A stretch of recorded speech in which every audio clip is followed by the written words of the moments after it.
Welcome students. In the previous videos, we discussed about the process of protein synthesis in detail. And now, in this video, we are going to discuss about the biodiversity and the process of evolution. आपल्या सभोवताली अनेक वनस्पती आणि प्राणी आहेत, परंतु या सर्वांमध्ये काही ना काहीतरी विविधता आहे. There is diversity and this diversity is called as biodiversity. There is diversity regarding the body size, regarding the body structure, and also the eating habits.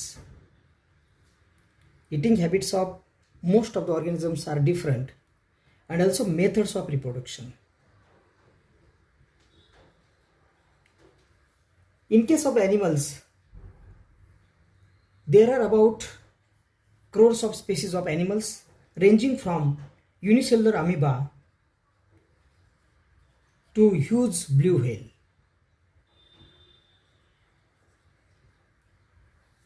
म्हणजे आकारमानाने सर्वात प्रचंड मोठा असणारा ब्लू व्हेल आणि सर्वात लहान अमिबा अशा जवळजवळ 1 करोडच्या आसपास प्राण्यांच्या स्पीशीज आहेत. In case of plants also from unicellular chlorella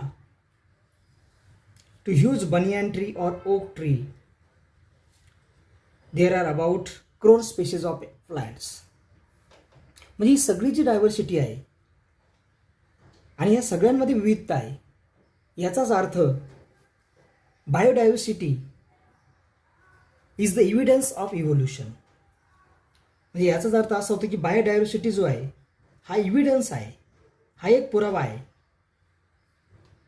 की इव्होल्युशन किंवा उत्क्रांती झालेली आहे. It is the evidence that the evolution is happening. जे उत्क्रांती झाल्याचा बायोडायव्हर्सिटी हा पुरावा आहे. जर ही बायोडायव्हर्सिटी नसती, एकाच प्रकारचे प्लॅन्ट जर पाहायला मिळाले असती, तर याचा अर्थ आहे इव्होल्युशन झालेले नाही. पण अनेक प्रकारचे प्राणी तुम्हाला पाहायला मिळतात, याचा अर्थ उत्क्रांती झालेली आहे. किंवा असंही म्हणता येईल आपल्याला, without evolution there would be no biodiversity. जर उत्क्रांती झाली नसती तर बायोडायव्हर्सिटीसुद्धा निर्माण झाली नसती. म्हणजे ही जी जैवविविधता आहे हा उत्क्रांतीचा महत्त्वाचा पुरावा आहे. तर आधी इव्होल्युशन म्हणजे काय ते पाहूया. Evolution is the gradual change that occurs in living organism over a long duration of time. It is the gradual change म्हणजे हळूहळू होणारा, that occur in an organism, okay, over a long duration of time. अनेक वर्षांपर्यंत चालणारा असा सतत होणारा आणि हळूहळू होणारा बदल म्हणजे इव्होल्युशन.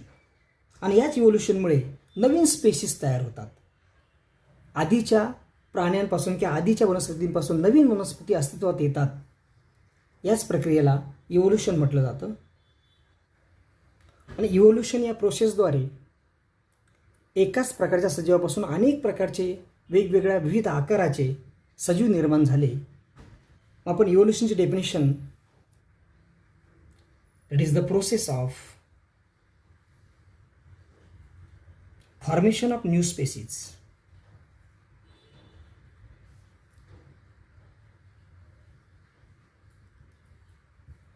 नवीन एखादा प्राणी किंवा वनस्पती निर्माण होणे ही प्रोसेस कशामुळे, तर ड्यू टू चेंजेस, की काहीतरी चेंजेस त्याच्यामध्ये आधीच्या स्पेशीजमध्ये काहीतरी चेंजेस तयार होणे in specific character, in the specific character of several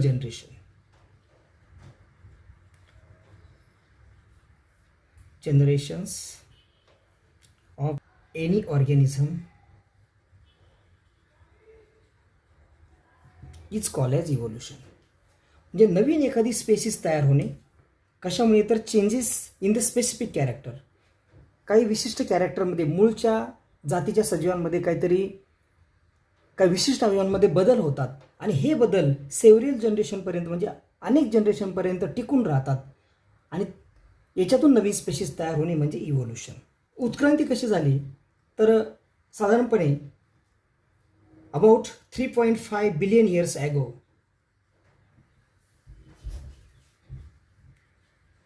there was no life on अर्थ.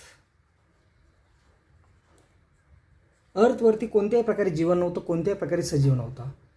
ॲट द बिगिनिंग काहीतरी सिम्पल एलिमेंट्स पृथ्वीवरती असावेत. या सिम्पल एलिमेंटची रिॲक्शन होऊन काही इनऑर्गॅनिक कंपाऊंड्स वेअर फॉर्म. काही इनऑर्गॅनिक कंपाऊंड्स तयार झाले, काही इनऑर्गॅनिक कंपाऊंड्स आणि काही ऑर्गॅनिक कंपाऊंड्स.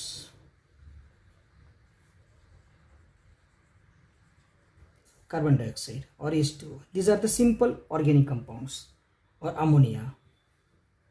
तर या प्रकारचे काही सिंपल असे ऑर्गॅनिक कंपाऊंड्स तयार झाले आणि काही inorganic compounds like NaCl, simple inorganic compound. Inorganic म्हणजे याच्यामध्ये कार्बन नाही. NaCl और MgCl2 और कॅल्शियम कार्बोनेट असे सिंपल काही इनऑर्गॅनिक कंपाऊंड्स निर्माण झाले. यांच्यामध्ये रिॲक्शन झाली आणि it give some complex organic compounds. आणि यातून काही complex organic compounds like carbohydrate, proteins and then finally nucleic acids.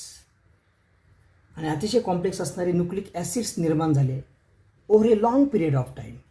आणि याच्यासाठी काही करोड वर्ष लागली. आणि यांचं ऑर्गनायझेशन होऊन, या कॉम्प्लेक्स ऑर्गॅनिक कंपाऊंडचं ऑर्गनायझेशन होऊन सिंपल सेल तयार झाली. आणि या सिंपल सेलपासून नंतर युनिसेल्युलर ऑर्गॅनिझम्स निर्माण झाले. From these unicellular organisms, some multicellular organisms may have formed. Multicellular organisms निर्माण झाले असावेत. आणि नंतर over a time period of about 300 crore years all the species have been evolved. सगळ्या स्पेसीज प्लॅन्ट आणि ॲनिमलच्या इव्हॉल्व्ह झाल्या असाव्यात असा एक इव्हॉल्युशनची थेअरी मांडली जाते. अशा प्रकारच्या अनेक थेअरीज इव्होल्युशन नक्की कशी घडले याबद्दल मांडण्यात आल्या. तर त्यातली वेल ॲक्सेप्टेड थेअरी आहे थेअरी ऑफ ऑर्गॅनिक इव्होल्युशन. तर ती आपण डिटेलमध्ये पाहूया. How the process of evolution awkward on earth. तर यासाठी अनेक थेअरी प्रपोज करण्यात आल्या. तर त्यातील वेल ॲक्सेप्टेड थेअरी आपण पाहूया, theory of organic evolution. And according to this theory, first living material also called as protoplasm has been formed in the water. The first living, that is protoplasm. प्रोटोप्लाझम म्हणजे पेशीमधील द्रव्य किंवा sale ज्या मटेरियलची बनलेली आहे त्याला आता protoplasm. The protoplasm has been form in water of the ocean. तर पाण्यामध्ये पहिल्यांदा हे प्रोटोप्लाझम तयार झालं. इट देन ऑर्गनाइज्ड, हे प्रोटोप्लाझम ऑर्गनाइज झालं आणि यातून युनिसेल्युलर ऑर्गॅनिझम वॉज फॉर्म. आणि during the course of time unicellular organism, यातून युनिसेल्युलर ऑर्गॅनिझम एकपेशीय प्राणी तयार झाला. Further this unicellular organism underwent so many change. याच्यामध्ये अनेक चेंजेस झाले. Some unicellular organism adapted the photosynthetic ways, म्हणजे त्यांनी स्वतः तयार करण्यासाठी शरीरामध्ये काही बदल केले, सेलमध्ये काही बदल केले आणि यातून तयार झाले काही युनिसेल्युलर प्लांट्स लाईक क्लोरेला. यातून क्लोरेलासारखे युनिसेल्युलर प्लांट्स तयार झाले. काही मात्र हेट्रोट्रॉपिक मोड ऑफ न्यूट्रिशन, म्हणजे त्यांनी स्वतः तयार केलं नाही, इतर ऑर्गॅनिझमपासून ते मिळवण्याचा प्रयत्न केला आणि त्यातून पहिले युनिसेल्युलर ऑर्गॅनिझम जो हेट्रोट्रॉपिक आहे, that is amoeba, have been evolved. Further gradually यांच्यामध्ये चेंजेस झाले आणि लार्जर आणि more complex organisms were form. From these animals larger and more complex means multicellular organisms have been form. यातून अनेक पेशी असलेले मल्टीसेल्युलर ऑर्गॅनिझम्स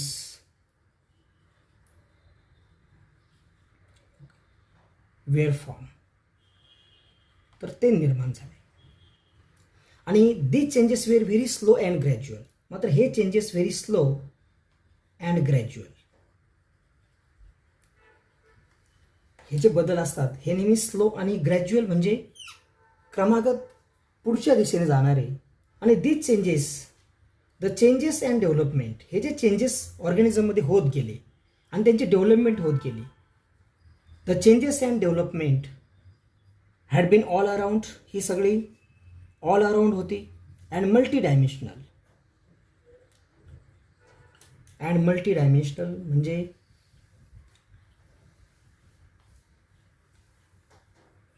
शरीरामध्ये अनेक प्रकारचे बदल झाले. In the eating habit, their body size, body structure, their methods of reproduction. तर अशा अनेक प्रकारचे मल्टी डायमेन्शनल चेंजेस झाले. आणि याच्यातून मग this further gives rise to these changes further gave rise to evolution of different types of organism. These changes, different types of organisms or species. आणि या चेंजेसमधून अनेक प्रकारच्या स्पेसीज, अनेक प्रकारच्या जाती निर्माण झाल्या. तर this is the theory of organic evolution. या थेरी ऑफ इव्होल्युशनवरून आपण इव्होल्युशनचे आणखी एक डेफिनेशन सांगू शकतो. That is the progressive development of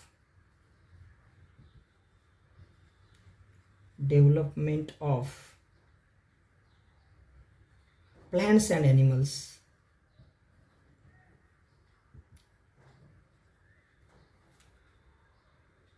from the ancestors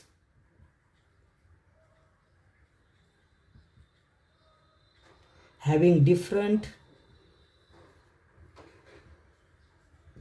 structural and functional organization. Different structural and functional organization.